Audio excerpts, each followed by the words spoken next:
Well, I don't say I don't claim to be an expert on astrophotography, but I thought what we could do is just run through the techniques that are involved and talk a little bit about them, and then do some practical to actually run through the processing of an image from when it's first taken to the end result. So there are different objects which require different techniques. The small bright objects, which are essentially planets, actually. And the different techniques are used for those. There's faint, largish objects like nebulae and galaxies.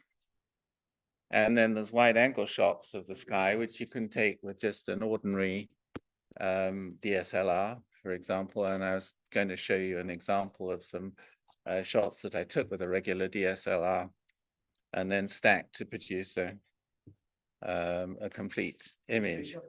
Yeah, so to a final image. So if we start off with planets, this was a shot I took of Saturn at the observatory about 3 weeks ago or so. The conditions were not ideal, but it's quite small and fuzzy. The visual magnitude of Saturn is only 0.7. There's 18 arc seconds, which is pretty small. So what I took was 2,000 frames, very short exposures, 65 milliseconds each, and then stacked them. And then I used another program, which I'm going to describe, called Gigapixel, which intelligently increases the file size. What the camera I used on the main telescope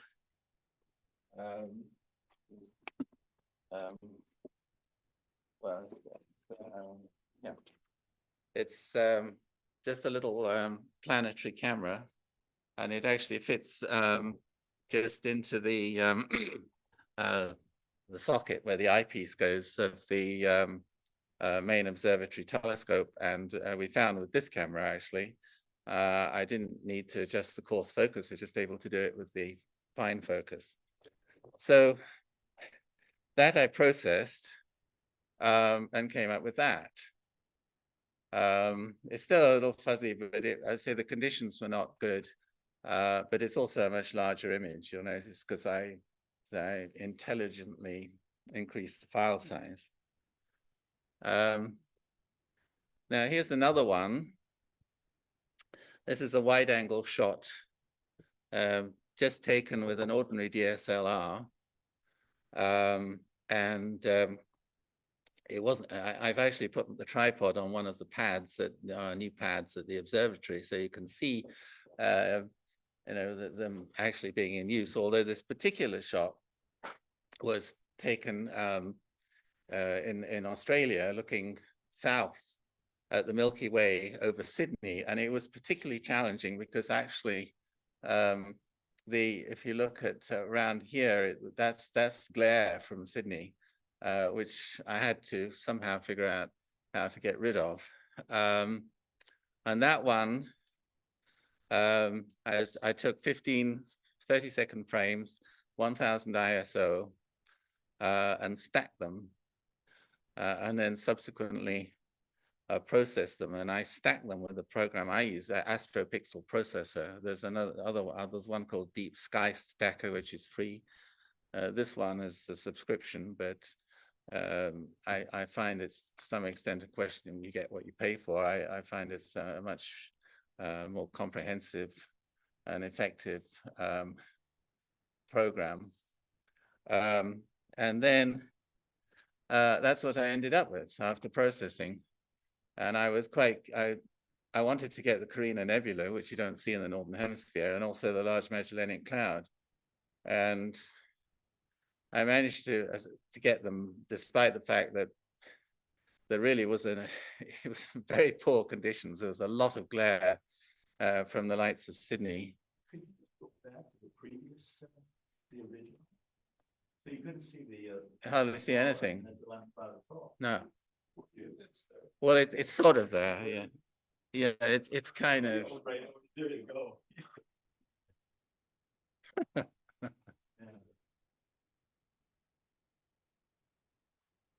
But so I mean that was a lot of afterglow, and that was a tough one actually. So the conditions were very poor, but that's 15 images stacked, and I'll talk about stacking in a minute.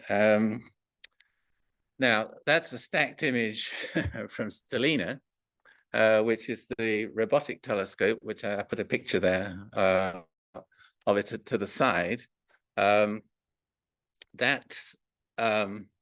it will allow you to stack the images yourself, but actually it's not really much point because it just integrates them.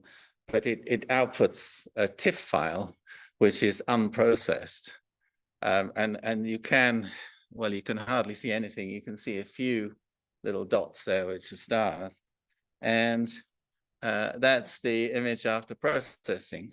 So I thought, so my plan, I don't think I can run, there's a little bit of a challenge to my computer to run PowerPoint and the processing software at the same time. So I thought we would just run through the concepts of what we're going to be doing. So I thought since planets are quite a different process from static images, I thought we may just stack the Saturn images and also show you Topaz Gigapixel, which is a program that intelligently increases the file size, so you can actually blow up the image. And then I thought I'd stack the images of the Milky Way, but not process them, because I was going to process the Stellina images. That's the robotic telescope images, which is essentially the same process. So there's no point in duplicating it.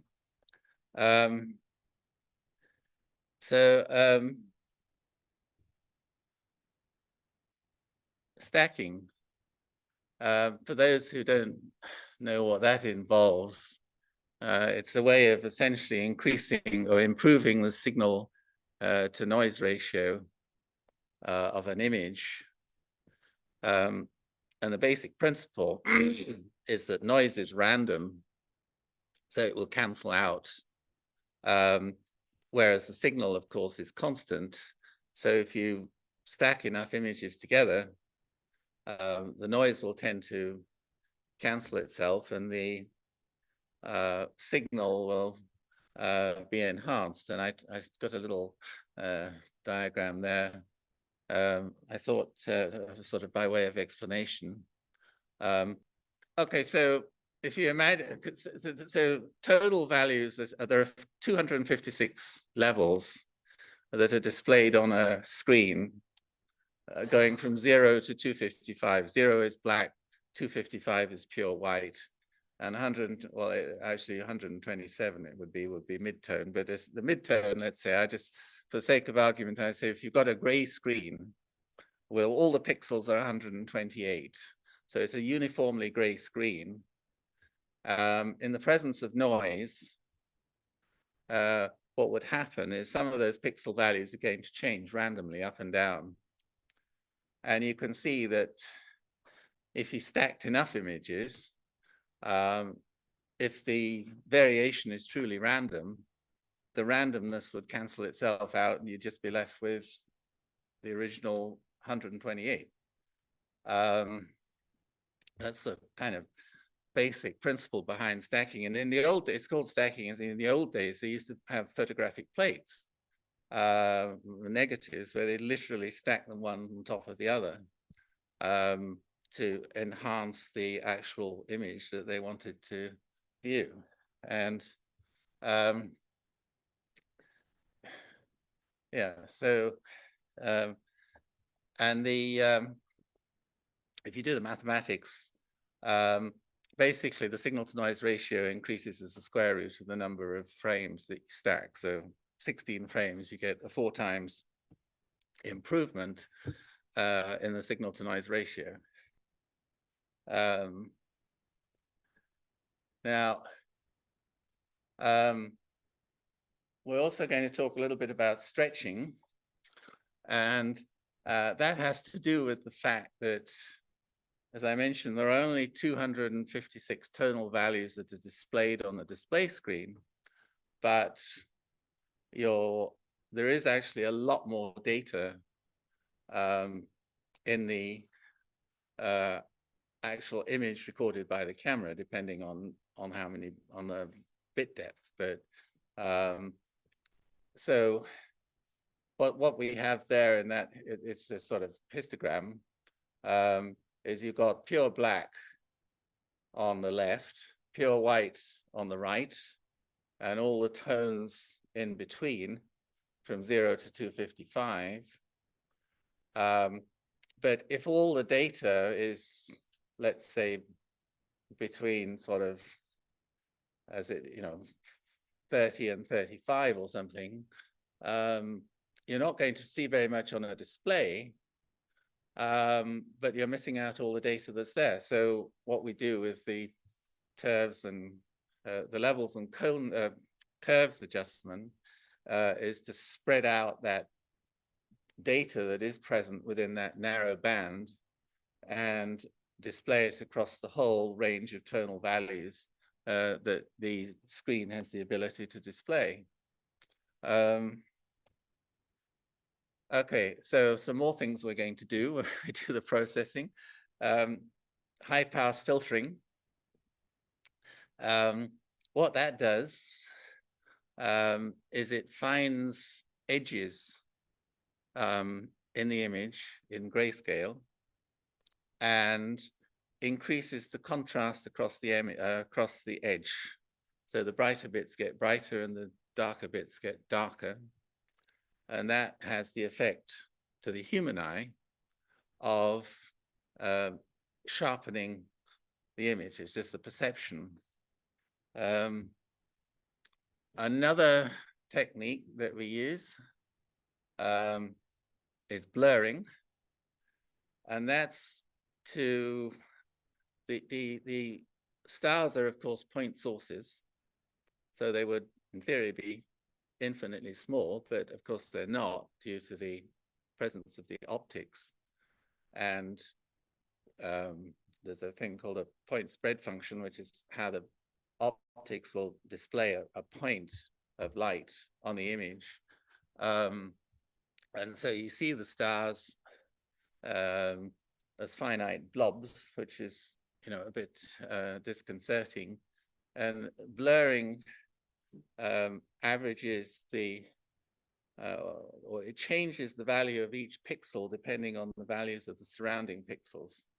So the net effect of that is you make the stars look smaller because where it's black around the outside, it sort of makes that part disappear, and so it improves the appearance of the image.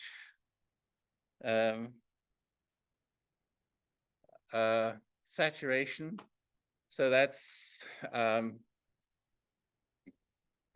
changing the richness of the color. Colors, a fully saturated color it has no white in it, it's just pure wavelength.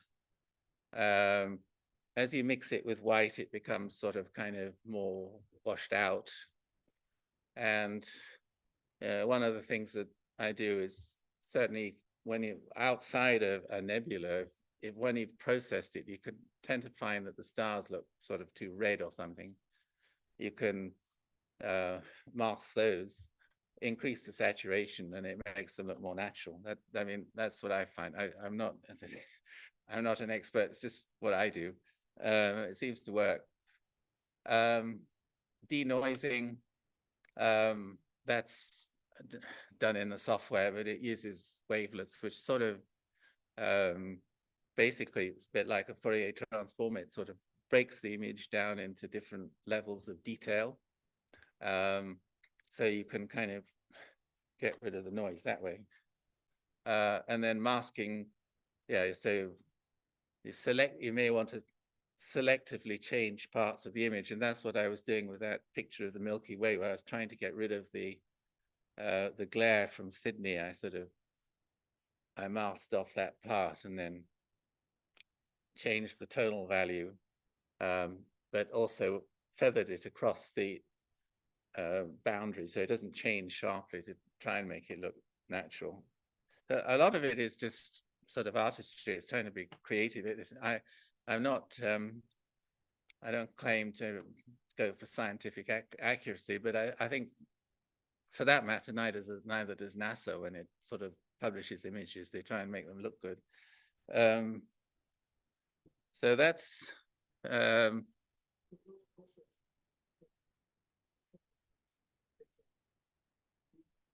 no. Well, actually it does, but I don't do it in extra. I do it later in Photoshop, or I was going to use Affinity Photo for this demonstration because actually there's some features I quite like about it. One of them is that I haven't figured out how to, if you merge down the layers in Photoshop, they all disappear. You just get one layer. In Affinity, it gives you a new layer on top, which I think is much better. But the question is, could it be done in AstroPixel processor or Photoshop? And the point being that Photoshop is expensive. And for that reason, I have done the processing not in Photoshop, not actually an AstroPixel processor. I've done it in Affinity Photo, which seems to be very good. It does all the things that as far as I can see, that you would want Photoshop to do within this context. And it's only $90 one-time payment, whereas Photoshop is what, $300 a year or something. Oh, I don't know, whatever it is. What? Yeah, well, yeah, you have to rent it. You can't buy it. It's a subscription. So the first thing I was going to do was to stack the planetary images. And I say the planet Saturn I took here at the observatory a few weeks ago. Conditions were not ideal, but they weren't too bad. And for that, I use this one here, Registax, which is free. And the way this works is we first of all have to import our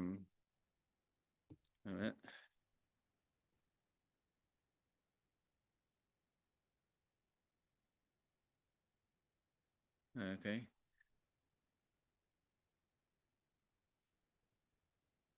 So this is actually the video. So it's quite fuzzy. That's how it came. So there's 2,000 frames here.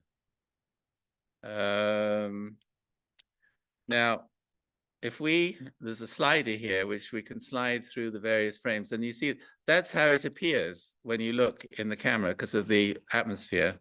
It sort of dances around and it gets slightly fuzzy and slightly less fuzzy. So what we do is we try and pick a frame that looks to be the best one, but sort of somewhat arbitrary. And I've got it set.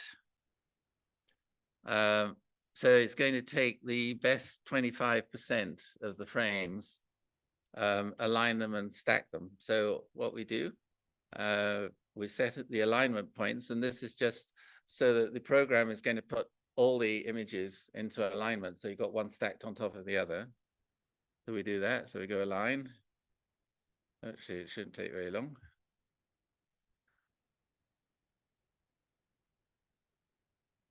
You can see it's just counting through there, 52%.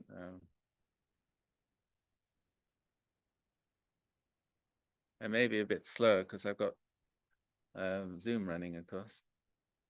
Okay, so that's stacked or limit. So that just gets rid of the worst 75% of the frames and stack. And then just wait a few minutes.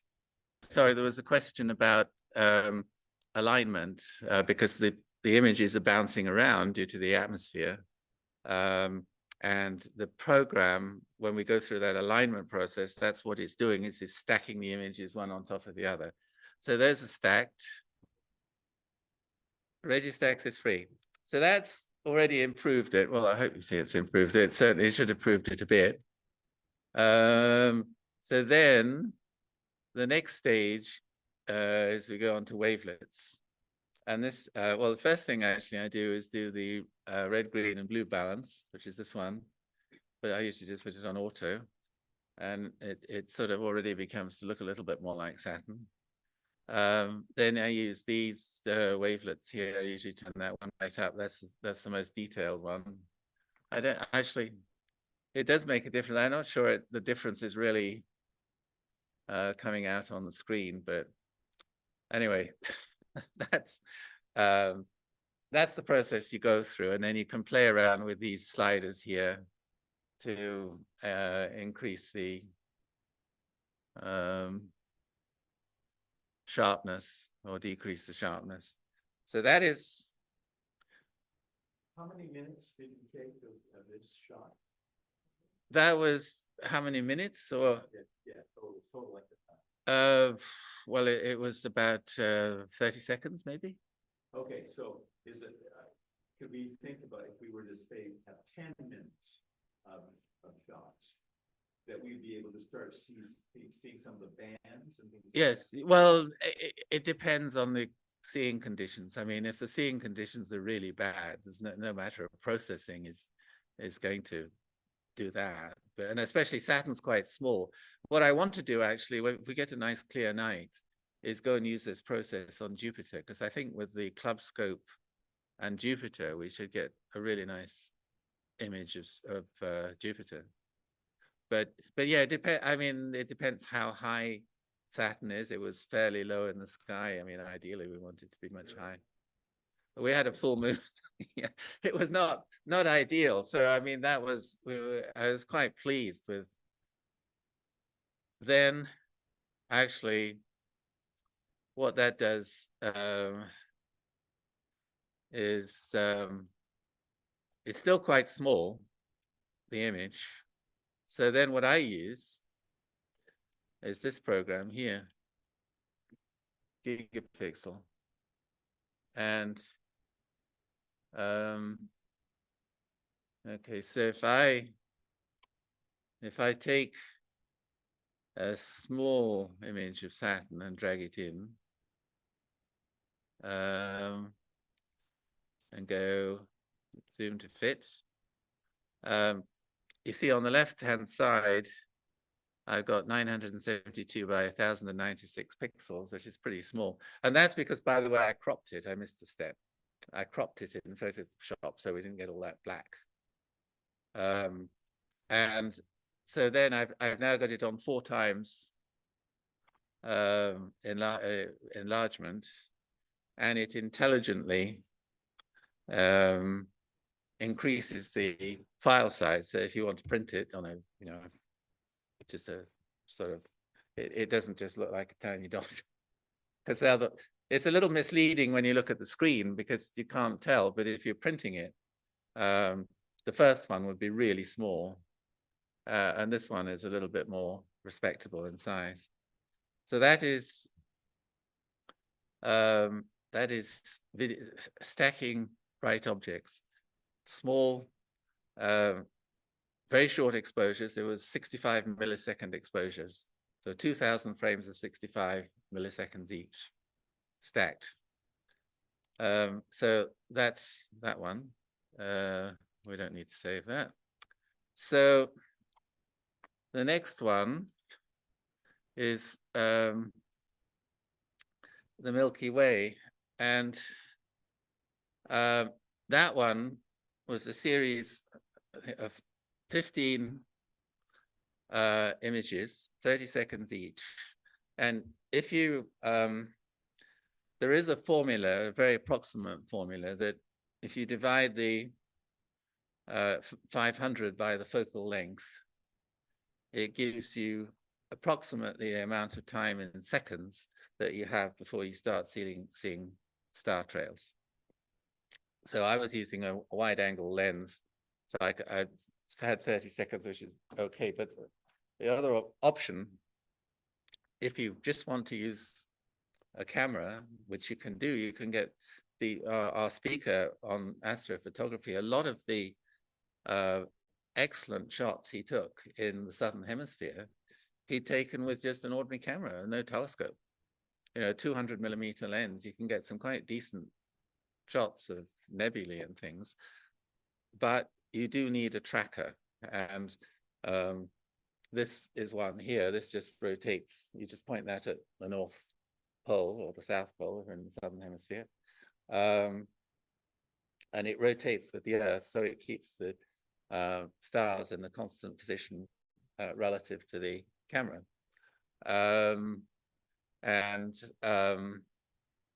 It does, what I find is there is, if you don't have it perfectly aligned, obviously there's going to be an error. And for serious astronomers, they have to have, you know, their polar alignment pretty much perfect. But just if you're using an ordinary DSLR, I find that just basically setting it at the latitude and pointing it north visually is enough to, because it gives you more time. It's going to drift, but not as quickly as if your camera is stationary. So if this is moving with the sky, you'll have longer time that you can expose before you start seeing star trails. And you know, the longer you want, the more perfect you need the alignment. But that's, and I think Michael's bought a homemade one, which is, I don't know if you, Michael, you may want to show people that one. This one, I think, was about $400, something like that. So the homemade, I think, is about. Anyway, it's very simple. You're turning the wheel, the thread. This is moving up.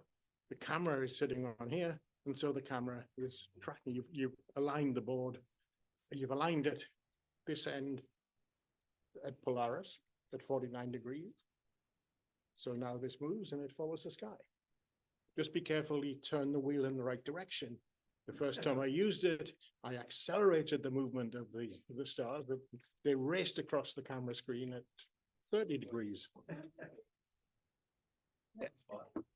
So this is just the same again, the same device again, same type of board. This time there's a stepper motor down at the base and an Arduino controller in here. And I calibrated the thread of the rod. You do need to know how much the rod moves for one revolution when you're calculating this all out. It's all online. You can get instructions on how to do it for the simple one or the more elaborate one. And then a controller. Plug it into 12 volts and camera sits on here. I found it really, the most difficult part was finding an obscure object. You know it's up there somewhere, but you can't see it. And until you stack the image, you don't really get to see it either. So if you're taking a lot of pictures, how do you know you've even captured it? So it's important to have alignment stars and reference stars rather. So just using a red dot finder and modifying it so it goes into the flash shoe on the camera, then you're able to know which part of the sky you're actually focusing upon. So that was that's a big advantage, whether you're using the manual or the semi-automatic one. or even for that matter, or Okay. even using I've Richard's. still got quite a lot to go. Okay, I'm so- finished. Okay, so that was the point. Anyway, you don't necessarily need a telescope, you know, an exotic telescope. You can set up your camera on a pad, and you can either buy a tracker. Well, actually, if you have wide angle and you do it for short exposures, you don't even need a tracker. But anyway, so and the other thing we do, actually, we take darks, and which are, you actually take, you just put the camera cover on and take a few shots of the same exposure on the same conditions, just for calibration purposes. But anyway, basically what that does is you load in the light frames, which are the actual images. So there's 15 of them. You load in the dark frames, which are the ones with the lens cap on. And if you're really exotic, you can do flats, but we don't worry about that. Then it goes through a similar process. It goes through, it calibrates, it normalizes them so they're all matched to the same intensity level, and then it integrates and stacks them, and you get something which then you can put into Affinity Photo or Photoshop and process, which is exactly the same process I was going to go through anyway with the stellarium image of the Eagle Nebula. So if we look at that,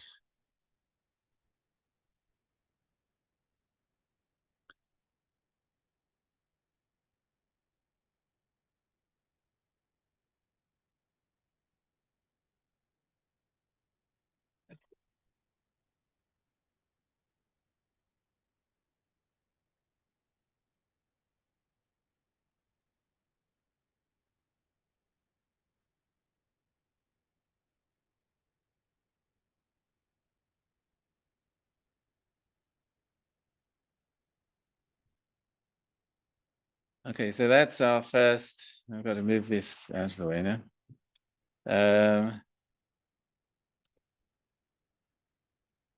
So I've done all the processing. What I've done is I've just hidden all the layers, so I don't actually have to do it live in front of everyone because something would inevitably go wrong.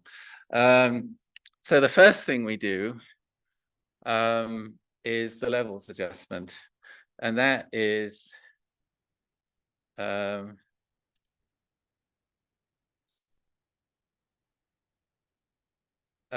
moving these sliders. This is, you can see all the pixels are bunched up to the left at the moment. That's dark, that's black, which is because obviously there's a lot of black sky. So if we move this gamma slider, gamma is,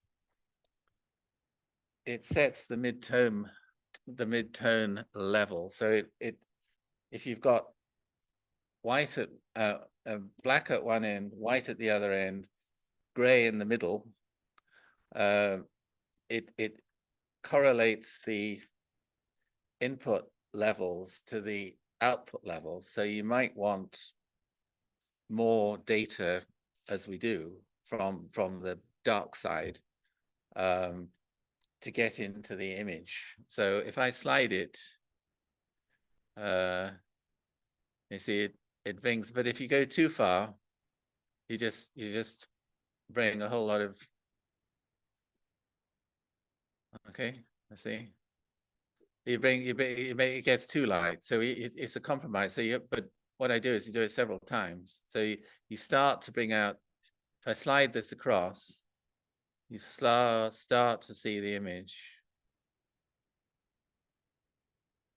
So would it be fair to say that that slider is kind of taking the midpoint of your data and plotting it to where that you are between white and black? Yeah, it's moving the mid. Yes, yeah, I think that's right. taking the midpoint of the actual data and making it either close to the. Oh, well, no, it's the other way around. It's taking the midpoint of the midpoint of the output, where is putting that where you want relative to where all your data is. Because what I'm moving is the output. So we're going to, so we do this a few more times. And each time we do that, the data, it comes out, if you do it gradually, you can bring out the data without, you see how it's getting lighter? So I'm just repeatedly, and I should say to put an adjustment layer on, you click this little icon here which says adjustments, and it says new layer, and you choose a levels adjustment layer or whatever you want to do. So we go on. Okay, so now we get to curves. So this is, it's doing a similar thing. It's relating the input levels to the output levels non-linearly. So if you in a normal when you start off with a linear relationship between input and output levels. So you play with this to, and I don't know if I can. Well, I can do it, I suppose. You can see. You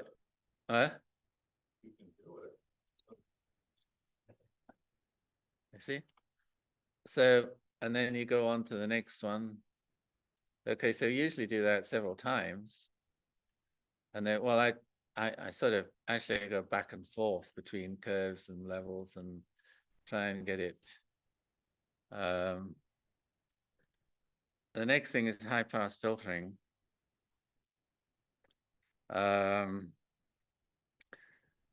This is basically to increase the sharpness of the image. So you get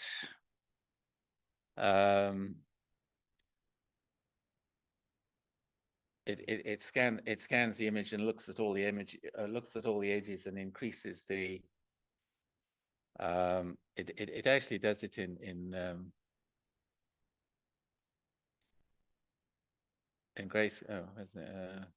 Oh well, it's because it's already done. But and the settings are sort of, again, at your discretion, but I've got this set at 1%.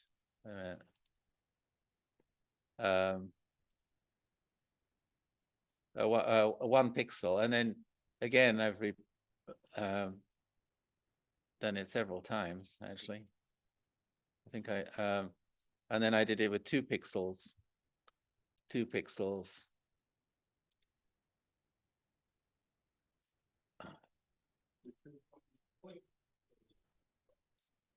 I'm making the layers visible.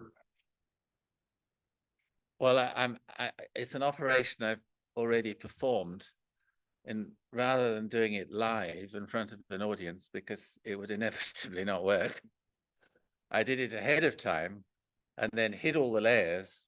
The idea being that I could go through each one at a time and make each one become visible so you could see the results. That was my plan. So you see, it's beginning to come out. Yeah.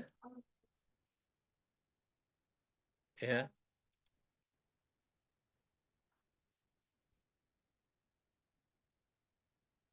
Rather than then. Well, it's just yeah, well, I'm sharpening the details right now. So yeah. What else?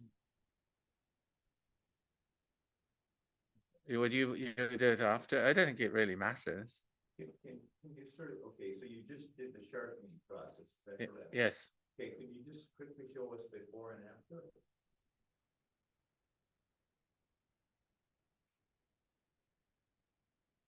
I'm not. Well, you don't. Except for reflection.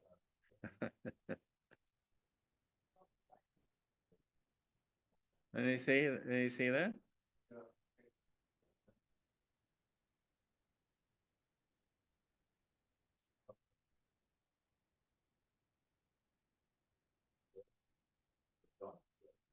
Yeah. Well, that's a.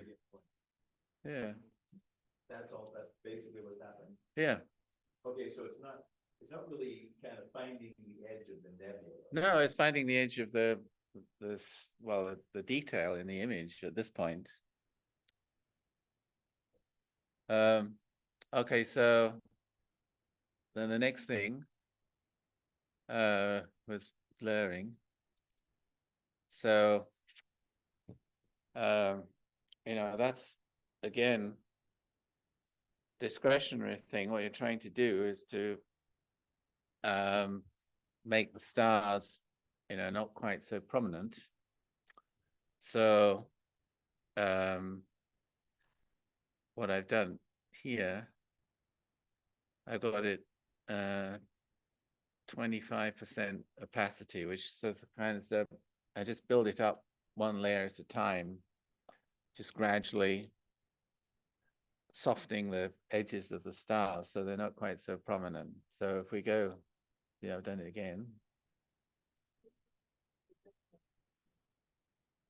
Well, just stacking, I'm just doing one on top of the other.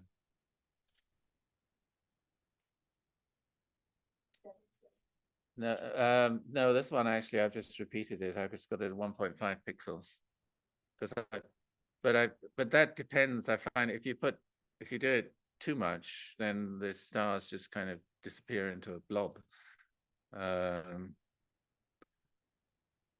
there's a difference then between doing say 1.5 pixels 10 times and say doing let's make it 4 pixels.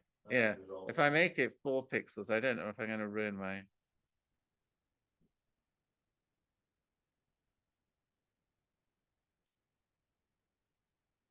Yeah, well, it disappears. Well, that's 45 pixels.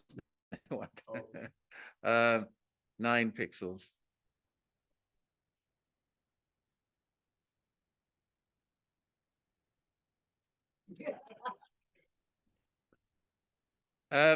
Well, the undo button actually is very easy because the way I'm doing it all in layers. So you delete the layer. So every operation has its own layer. Where does it say that on that screen? Well, this one, if I won't do it, but if I go delete, it just deletes that layer. So it deletes the effect of that operation that I've just done. You sure about that undo button? No, it undoes the operation.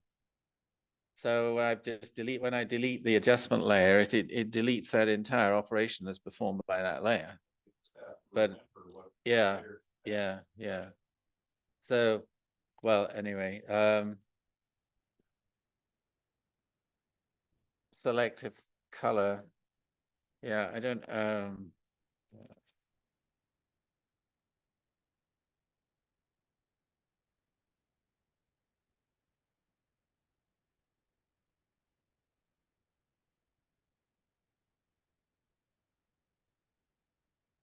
Okay.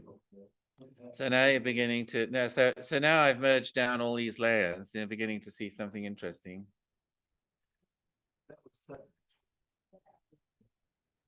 I went merge visible. So it merged all the layers together and integrated them. Do some more levels. So presumably the sensor was what, red, green, blue, or something. Yeah, it's a color. It's color. So you were getting 3 different signals for each. Yes. Area. Okay. And so yeah, and then well, with this one, you can adjust the color balance with the HSL color balance, which I did. The trouble is, it's hard to say exactly what I did because I didn't do it in a logical sequence. I sort of play with it a little bit and say, well, that looks better. And then I'll try a little bit of HSL and then try a little bit more curves and a little bit more of this. And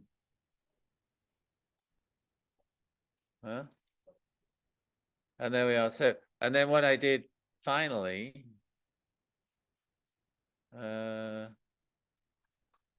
was I put, I mastered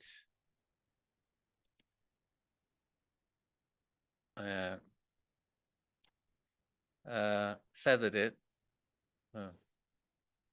And if you go inverse pixel selection, and then you can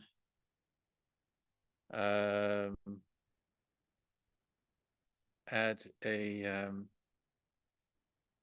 saturation layer and desaturate it. So that makes and it makes the stars, so it brings out the nebula more, makes the stars not quite so well, I don't know. Color balance adjustment, that's this one.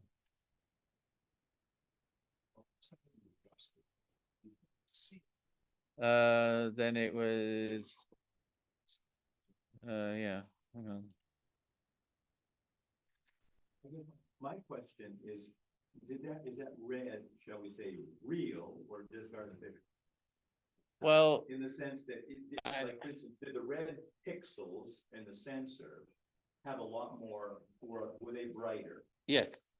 Okay, so because when you were doing all this other stuff, it was just kind of grayscale, okay? Yes. But the blues and the reds and the greens were all being boosted or suppressed. I mean, the colors are not, I mean, you know, what are the colors in space? I mean, yeah, it's exaggerated color, and I mean but it is a reddish color. I mean, if you but did you get the red from the camera, or did you get the red from your imagination? It's from the camera. But I think that the problem is the way I did it. I tried to do it kind of retroactively. I'm not sure, because what I did was I just went down.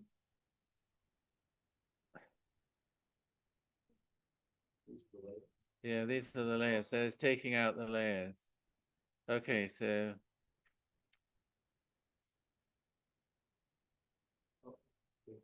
yeah, so that is stacking all the layers that are underneath it.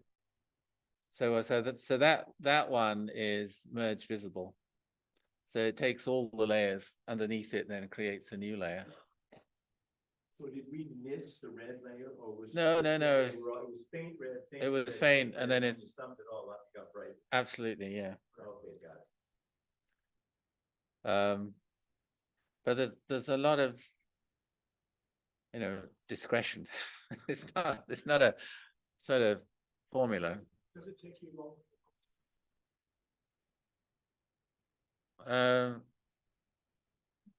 Well, with Stellina. How long did that one take?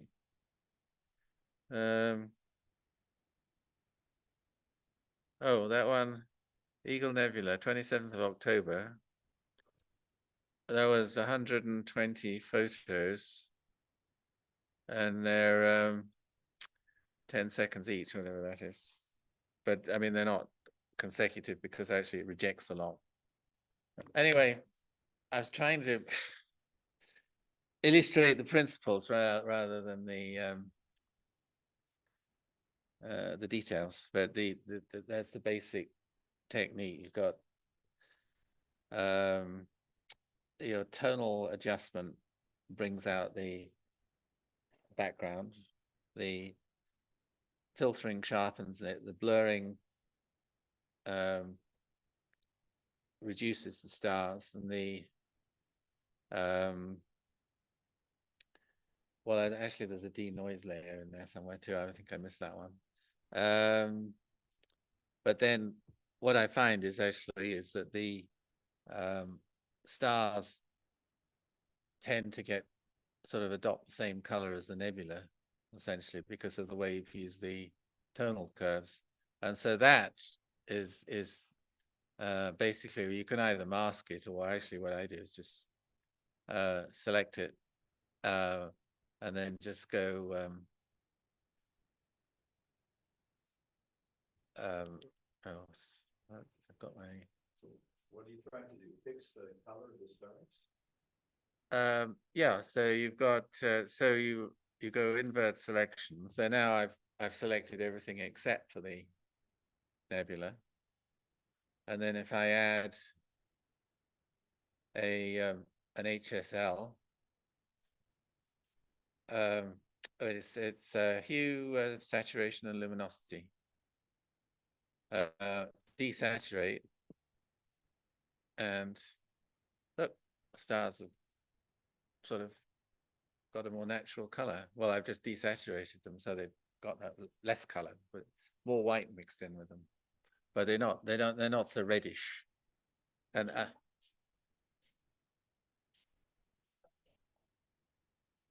turn up the when you're doing the blurring step. I had it set at 1.5 pixels, and then I took it right up to 40 pixels or something. Everything disappeared. So there's a compromise to play with that.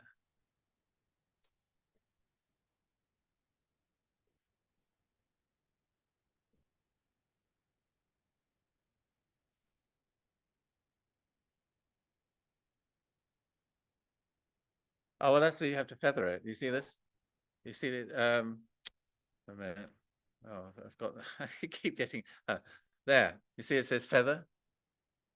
I got five. It's arbitrary, but I got 500 odd pixels.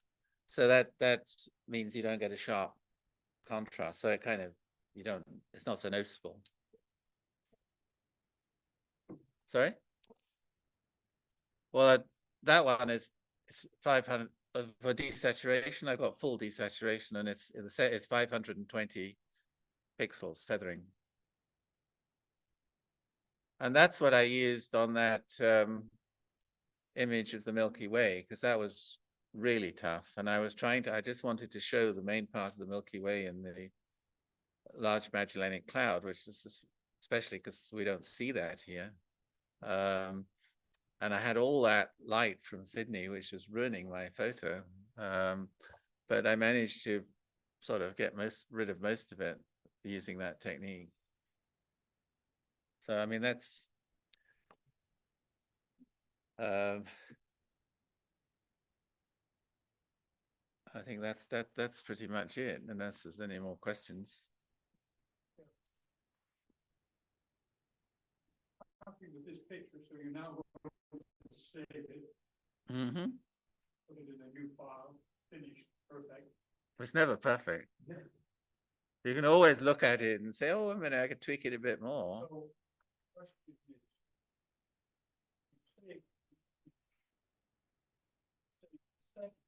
Yes. Oh, as a template, you mean?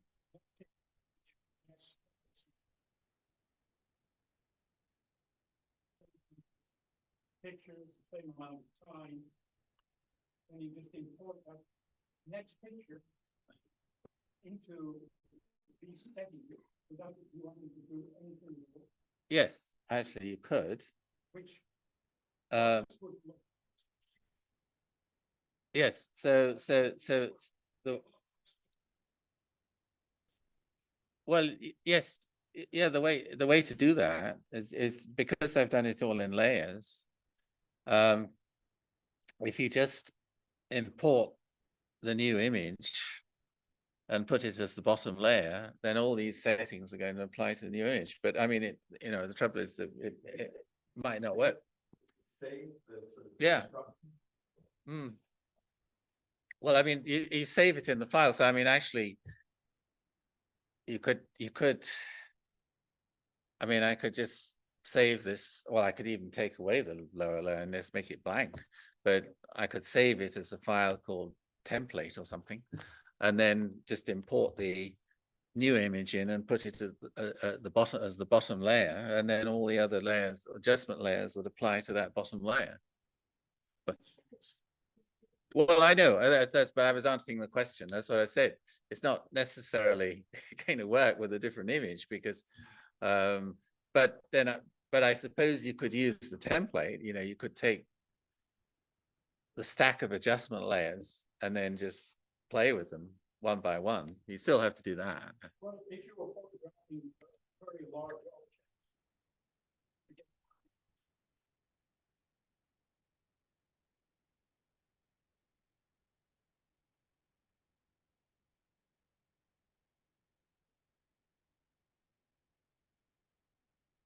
Oh, I see what you mean. If you're kind of, yeah, no, the question is if we can how to use the same settings for different images if you're essentially mosaicing images together to produce a larger image. And yes, the answer is yes. I mean, you could, I mean, actually, I think probably the way I would do that is process each sub-image first using the same settings, and then produce basically merge those images together to produce the larger images after they've been processed individually. Yeah, you could do that. That'd be easy. Can you use a spectrometer to determine what shade of red that should be? Well, yeah. That value will not use your own judgment, because you can't see the color. No, well, I mean, but I Remember, we mean, can't I might hear not the be, because I question. mean, some of this is probably, the question was whether I could use a spectrometer to set the color. And I suppose in theory you probably could, but I mean, some of this is probably invisible anyways, is in the infrared. So I don't know. I mean, it's, you know, a lot of the NASA images, I mean, they're colored so that they look good. They're not really natural colors. I mean, by wavelength. Yeah, because say a lot of it's in the infrared, so we wouldn't see it anyway, or ultraviolet. Yeah, I mean, you can actually set the you can set the colors. I mean, if you there's a the color scheme, whatever, I can't remember what it's a Pantone, whatever. There's each color is numbered, so you can actually set them numerically if you really want to do that.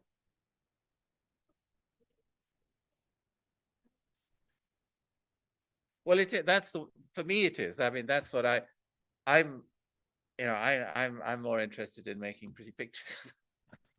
Well, say, hey, look. Yeah, because you can't. And I mean, the point is, even with the best telescope, you can't see it because your eye is not sensitive to sufficiently sensitive, especially at low light levels. You don't see the colors. You're seeing with your rods, not the cones.